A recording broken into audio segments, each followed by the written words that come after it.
Got a couple of cattle up here on the feed bunks.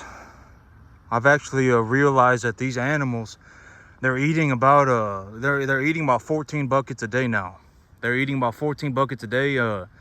It's blazing hot outside, and they're still eating more food. And so I would say that they're eating 10-15% more food. And so that's good. And if you take a look at them, you can obviously tell that they're getting bigger, right? I mean, just take a look at them. It's not it's not hard to tell. And the whole thing with everything, in terms of what I got going on, in terms of everything, my farm is at maximum capacity, right? And I forgot to mention that I actually paid off some debt. I did pay off about $15,000 worth of debt.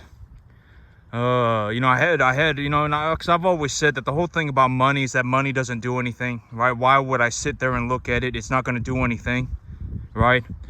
And so I actually paid off $15,000 worth of debt. I actually did that. It was, somewhere around 15,000, 14,000, something like that. I paid off about $15,000 worth of debt. And the whole thing with what I got going on right now is that these animals, I don't have any more space for any more animals, right? I don't have any more space. Even if I sold 5 of my animals, right? If I sold 5 of my big animals, I would have enough money to buy at least 10, right? Like, animals that are that size. I have about 5 animals that are that size over there. I mean, that animal's, probably about, just over 650, something like that, 650, 675, something like that.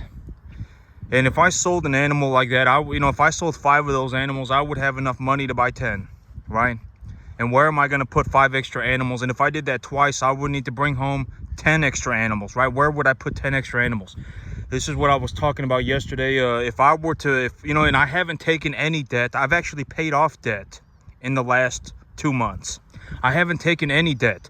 Like, when I take a look at my herd has a large amount of positive equity. It has a large amount of positive equity. And another way, the way that I talked about this was that if I sold all of my animals today and I just reinvested the money, I could probably grow my herd by 25 or 30 animals. All right, 25 animals, 30 animals. I could grow my herd by 25 or 30 animals, and from a baseline of 50. But I mean, I did pay off about $15,000 worth of debt. And so, I was thinking about that, and I was like, but even then, I would be able to grow my baseline by at least 20%, probably 25%. And if I did that, where would I put 60, 65 animals, right? Where would I put them, right? I don't, next week it's supposed to get over 100. I got a little bit of a cold front coming in this weekend. The temperature's supposed to drop by about, 7, 8 degrees, 10 degrees, but even then it's going to be 92 degrees outside. It's supposed to get a little bit cool this weekend, a little bit. And even then, it's still 93, 94 degrees outside. And so, where am I going to put 65 animals? Right? Where would I put them? That's my big problem right now, is that, I'm sitting on a lot of positive equity. I would like to reinvest some of my earnings. I would like to liquidate and reinvest the earnings and expand my balance sheet. But I don't have anywhere to put the animals. All right, the pond water is going to start to rot. I guarantee it. By about next week, it's supposed to get over 100 degrees for almost the entire week. And, the pond water is going to rot. I don't have anywhere to put the animals. All right, I don't have anywhere to put the animals. Where would I put 65 animals? All right. That's the big issue right now, is, and that's actually, and that's also what I've been talking about. Here's another way to look at it. If I sold 5 animals and all I did was buy 5 more animals, right? That would, then that would leave me with money. What am I going to do with that? It's not going to do anything, right? The money's not going to do anything, right? I've actually paid off about $15,000 worth of debt. But if I sold 5 animals and I only bought 5 because that was maximum capacity, that's how many animals I could hold on my farm. If I did that, that would leave me with money. And what am I going to do with money? Money's not going to do anything, right? Cash does not do anything.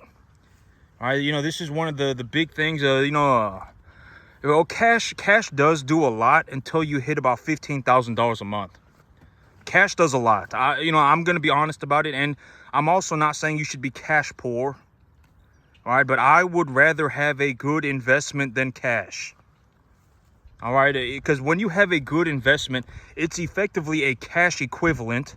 It's effectively as valuable as the cash. And the money is growing when you do it right. That's the whole thing about it, right? When you have a good investment, the investment is effectively a cash equivalent. It's effectively the same thing as having money, except your investment, when you do it correctly, your investment should be growing, which money does not do. Cash does not grow itself. All right, that's the whole idea of utilizing an investment. And but why would I put more cash in my bank account? Am I just going to sit there and look at it? It's not going to do anything, right? And if I sell 5 and I buy 5, and then that's going to leave me with money, that's not going to do anything, right? And so I can't, I don't have any more space to expand my herd, right? Here in about a month, when it's time to grow grass, I can start expanding my herd then. But that's effectively the pickle that I'm stuck in, right? This farm actually generates such a large amount of money. It's actually becoming difficult for me to reinvest the capital. If I were to liquidate my animals today and just flat out reinvest the capital, I could grow my balance sheet by 20% overnight, maybe 25%. And, there is still, these animals are still going up in value, right? I would anticipate, because here's the thing. I've already said that the whole idea of the market weight is at 80. Or is at 800 pounds. I'm effectively going to take these, maybe 750, because, the heifers, I'll liquidate them a little smaller. But the target market weight is about 750, right? And if I take these animals to market at 750, that means, the animals that are this size will be going first, right? This animal will probably be 750 in less than a month, okay? You can see how much bigger he is standing next to that other animal. You can see how much bigger he is. And this animal right here, is, maybe about 550 pounds. Something like that, 550, maybe getting up there towards 575. And so, and you can see how much bigger he is next to that animal. Maybe 25% bigger, 20% bigger. And so, I'd have to be liquidating the animals, and then I would reinvest the earnings, right? That's the whole idea is, reinvest the earnings, because when I reinvest earnings, if I take the money and I purchase a tax deductible asset, and I purchase this asset, if it's a good asset, I've always said use good assets, right?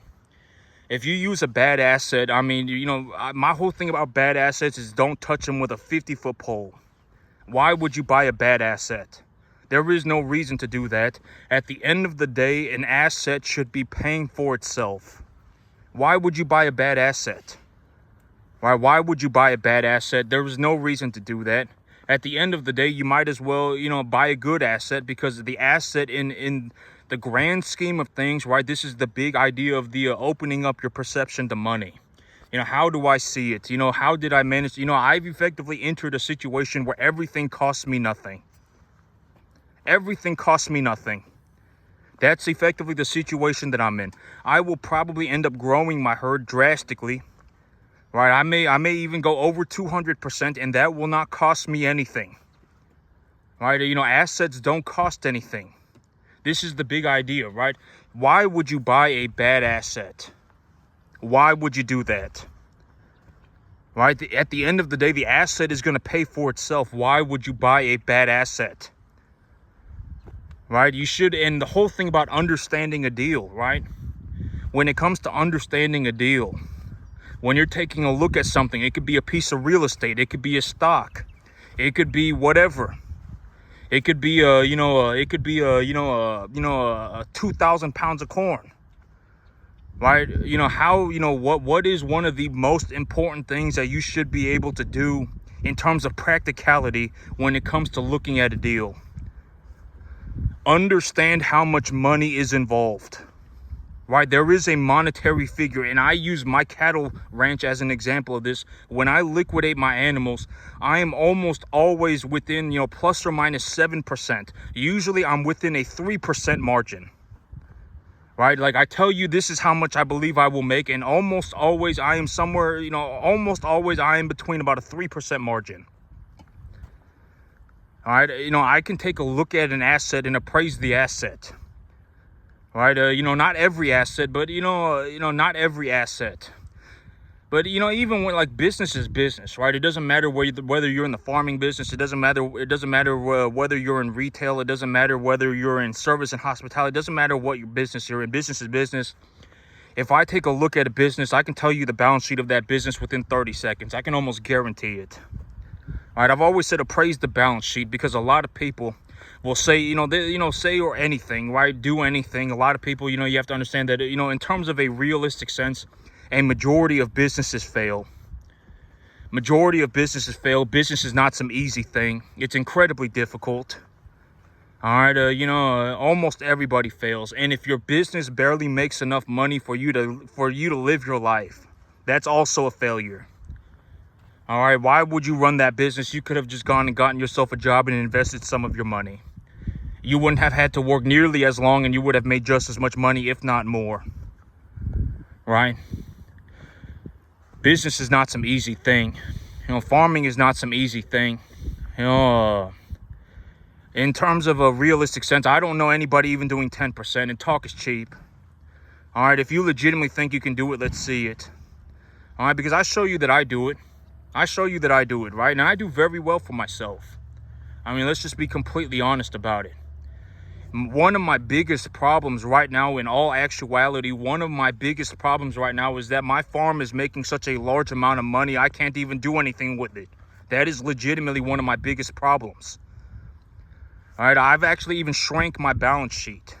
I even paid off debt. And I'm still sitting on a large amount of positive equity. If I liquidated these animals today, if I liquidated my animals today, I would have enough capital to buy like 60 animals. And that number is going up. By next month, this month, it'll be about 60, 65. Next month, it'll be about 65, 70. The month after that, it'll be about 75, 70, 75. And then the month after that, it'll be 75, 80. And then after that, it'll probably be like 87, right? Because the earnings are compounding. As my herd grows, my earnings go up. I grow my wealth via my assets, right? I grow my wealth via my assets. And if the asset portfolio is expanding, I make more money. Right? That's the whole thing about it. My assets are tax deductible and I use a good pristine asset. I use a commodity. Right? That is the asset that I have, that's the asset that made sense to me. Right? I use a commodity. I utilize commodities, cattle. I take commodity grade animals. I take commodity type animals and I raise them to a commercial standard. And when I do that, I effectively just value add trade commodities. That's how I make my money. And in terms of like in like a realistic sense, I mean, the amount, one of the biggest problems that I'm having right now is that my farm is making such a large amount of money that I actually am having a difficult time reinvesting it. And I actually got another lease property that I'll go look at this weekend. I have another lease property that I'm gonna go look at this weekend. But always use a good asset, okay? Use a good asset. And when you take a look at an asset, one of the most practical things that you could ever do with, in terms of learning how to actually, in terms of like, making it, whatever, in terms of like one of the most practical things that you can do ever is understand how much money is going to be involved. Understand how much money is involved. Right? I utilize my cattle farm as an example of this. This is how much I pay when I go and I buy animals, and this is the kind of animal that I'm looking for. Right? Boom. This is how I, this is how I determine how much I will pay. Right? And even that is almost spot on accurate. This is how much I believe I will make when I liquidate my animals. Almost always I'm within 3%. Right? I've always just said let's just do plus or minus 7%. But almost always I'm even within 3%. Right? I mean, you have to understand, there are things that are worth money that are not cash. This is very important. You know, cash is not the only way to have money. If you legitimately think that cash is the only way to have money, that is a very clear indicator that you are poor. I guarantee it. Elon Musk is not sitting there with $400 billion in a checking account. All right, you know, Jeff Bezos is not sitting there with $200 billion in a checking account. Warren Buffett isn't sitting around with, $140 in his personal checking account. $25 billion in his personal checking account.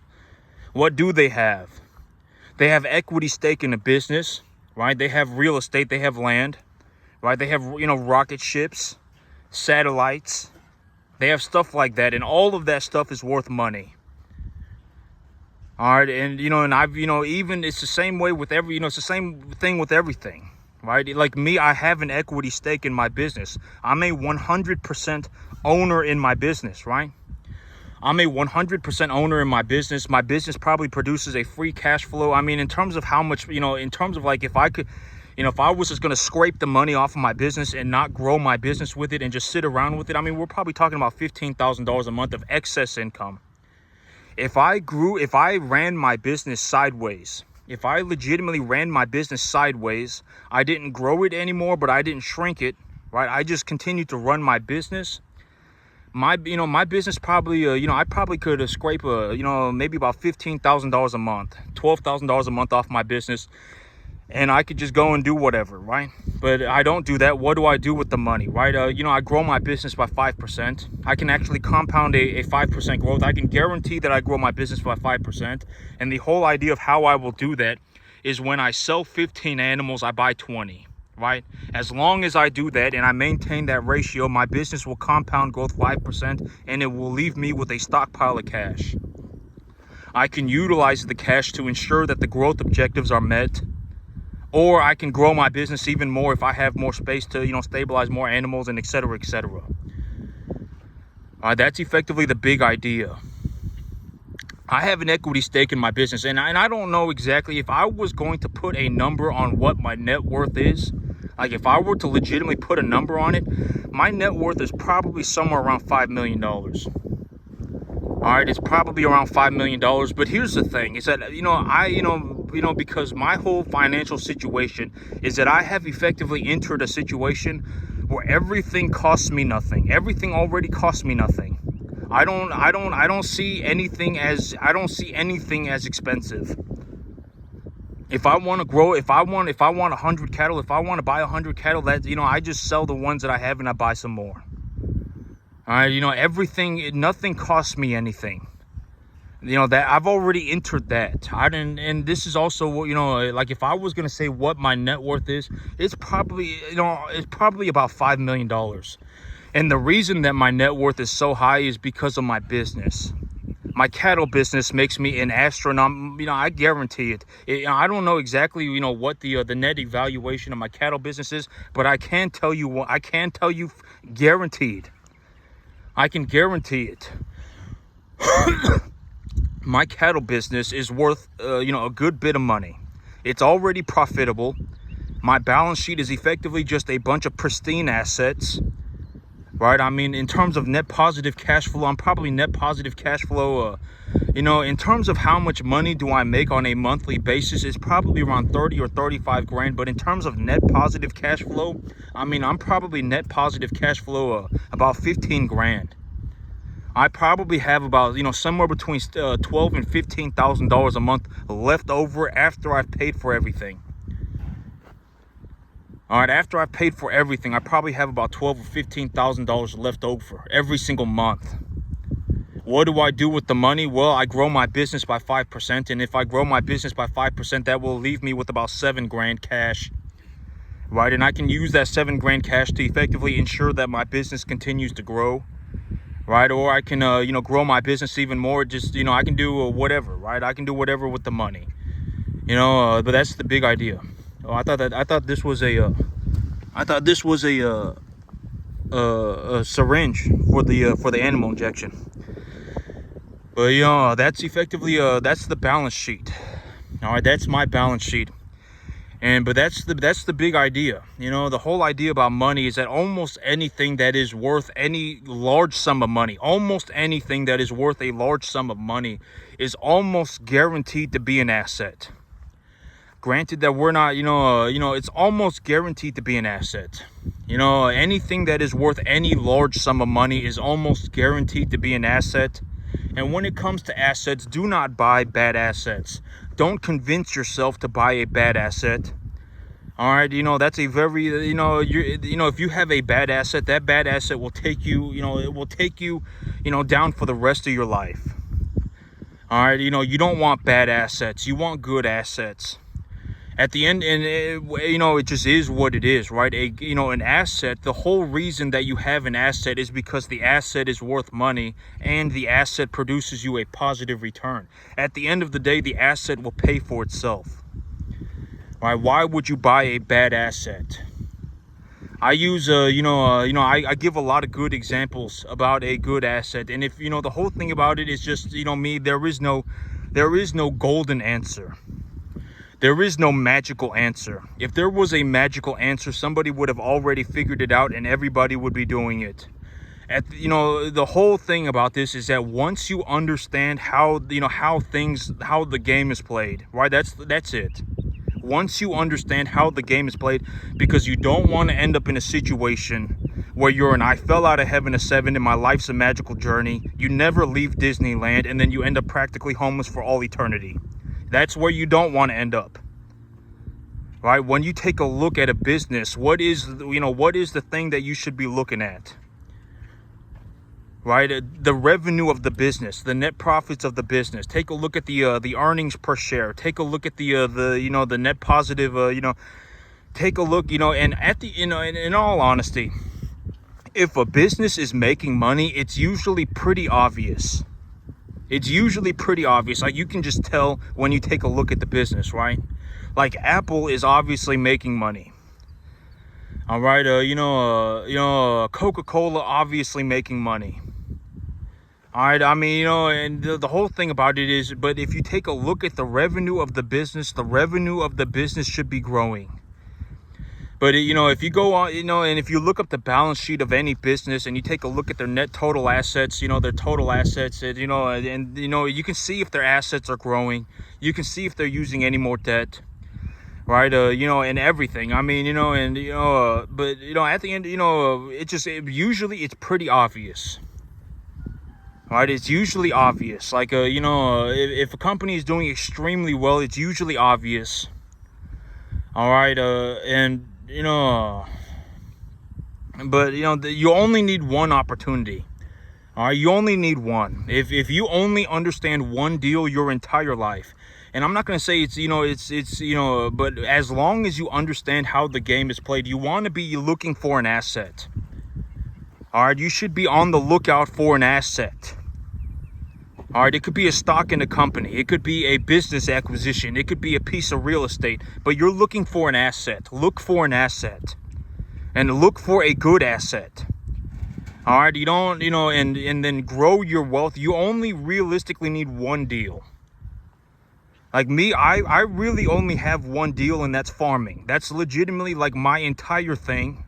And farming makes me a massive sum of money. I legitimately make so much money farming that it's borderline ballistic. Like, it's a lot of money. I make a lot of money farming, a lot.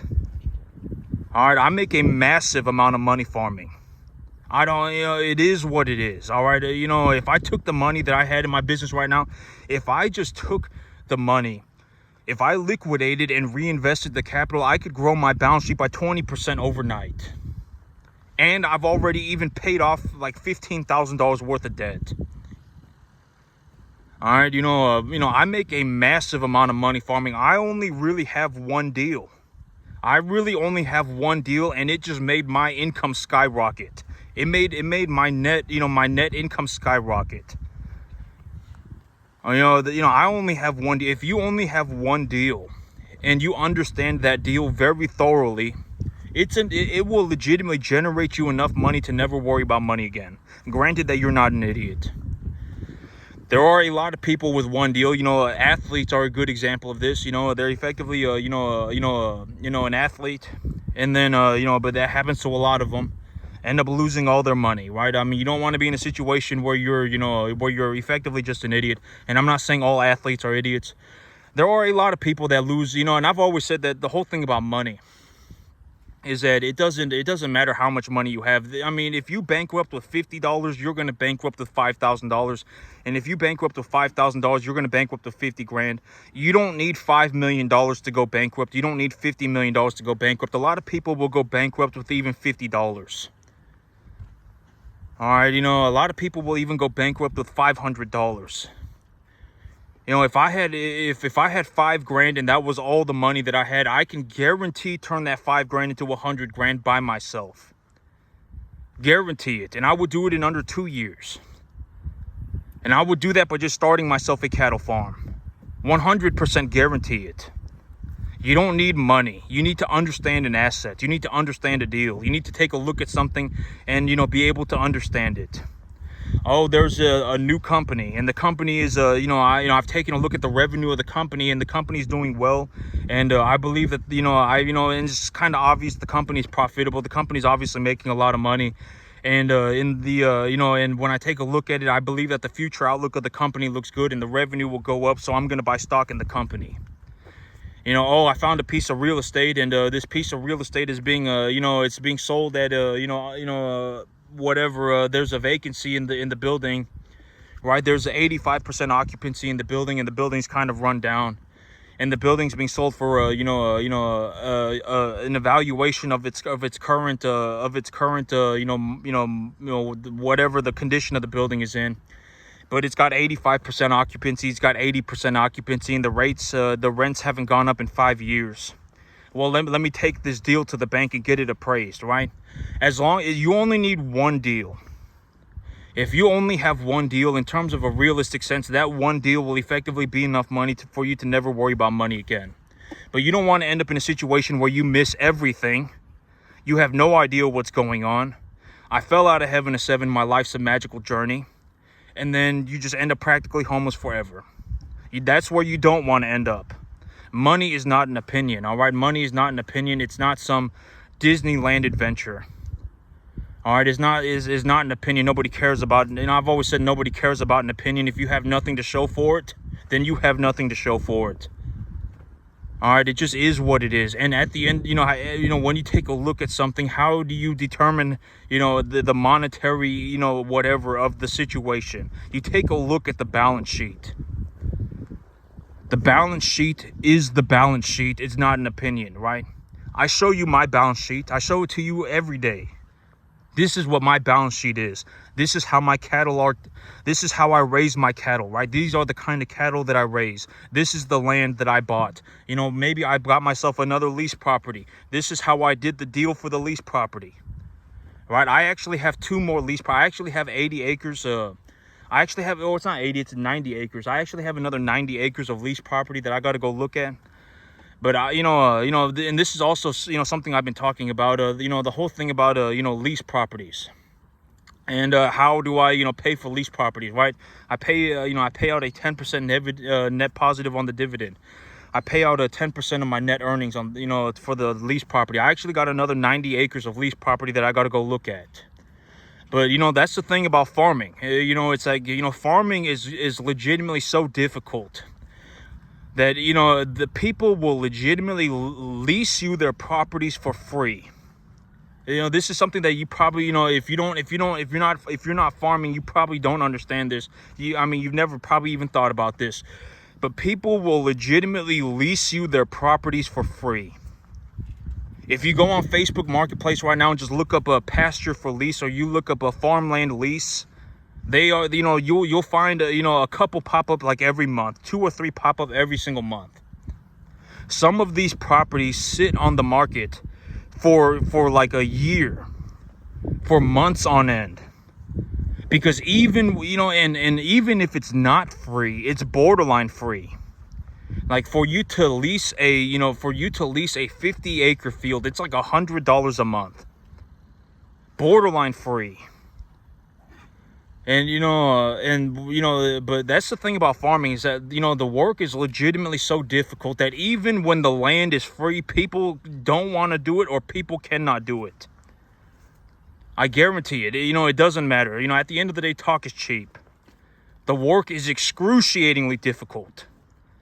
I guarantee, and if you take a look at it, because when you take a look at it from like when I show it to you, I may be the best in the world at it. I may legitimately be one of the best in the world at it. All right, I do very well at it. I do extremely well at it. It took me practically my entire life to learn how to do this. When you take a look at it from a broader lens, there are legitimately people that will lease you their property, like a 50-acre field, for like $100 a month, $75 a month, and there is a reason for that. All right, you can legitimately go and lease yourself, you can legitimately go and lease yourself a 50-acre property for $50 a month. All right, but even then, I mean, chances are you're not going to make it. Farming is extremely difficult. All right, there's not some joke. All right, when you watch me do it, you get an opportunity to watch somebody who is extremely good at it. I may be one of the best in the world at it. The thing about me is that I make such a large amount of money because if I just walk onto a field, I can turn that field into a cattle ranch within 30 seconds. And I can effectively do it all by myself. All right, I'm extremely good at it. All right, but farming is one of those things that, and I'm not making it up. I've always said that the whole thing is that if you want to figure it out, then go and figure it out. If you want, and I've always said, like when you watch me do this, maybe maybe I'll end up running about 250 head of cattle for the year, but next year I'm really going for 1,000. If you want to know what it's like to run 250 head of cattle a year, if you want to know what that's like, then go and do it, right? Nobody's stopping you, right? Have fun. I mean, go and do it. Nobody's stopping you. You want to go and do it, then go and do it. All right, I'm actually going for about 1,000 next year. I'm actually looking to go for about 1,000 next year. But that's the that's the situation, right? And the whole thing about it, in terms of the farming situation, a lot of especially young people don't want to do it. Even the older people are quitting, right? The older people are retiring. I was reading somewhere that the average age of the farmer in America is like 53 years old or something, or 55 years old. I mean, I don't know anybody my age. I don't know anybody my age that legitimately is a farmer. I don't know anybody else. I don't know anybody. And in terms of the amount of money that I make, I don't know anybody that makes money like me. Not in my real, just me just going out and just, I don't know anybody that makes money like me. Not a single person. All right, I managed to do all of this on a 10.5-acre field by myself. All right, I managed, I make somewhere between $35,000 a month, and my income is skyrocketing upwards. All right, my income is legitimately skyrocketing upwards, and I start these businesses by myself. I don't know anybody else that's doing anything like this at all. Zero, none. Like you just put them out onto a field by themselves, or you just put them out into the middle of nowhere by themselves, and you come back 6 months later and they just got a full-on business that they've started. I don't know anybody else that's doing it other than me. I don't know anybody else. I've actually got myself another lease property, and I will turn that lease property into a full-on functioning cattle farm within a month. It's right now it's practically a jungle. The vegetation is higher than I am. And I will turn that piece of land into a full-on functioning cattle ranch within 1 month.